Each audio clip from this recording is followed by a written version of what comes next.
մեր մասին ասում, որ մենք կոմպրոմատների ճնշման ներքո, նույնիսկ մարդիկ, որ ես իրենց հարգել եմ, չգիտեմ, իմ ձեռքով սուրճ եմ պատրաստել իրենց համար, մտերմիկ հարաբերություն ունեցել հետները, նույնիսկ նրանք են ասում, որ կոմպրոմատների, խնդրեմ, այդպես են ուզում մտածել, այդ ծեծված թեզը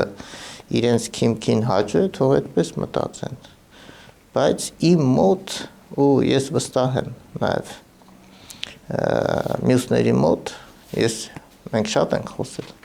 գաղափարից բացի ուրիշ բան չկա։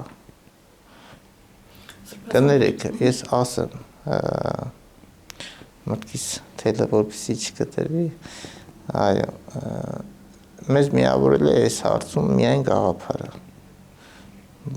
այդպիսի բան չկա, եթե կոմպրոմատ լիներ, ուրեմն 10 չէի լինի, 20-30 կլինեին, իրենց տրամաբանությամբ, էլի կոմպրոմատով աշխատելու տրամաբանությամբ, եթե այդպես լիներ, լավ, ընդունենք մենք ամենավատն ենք,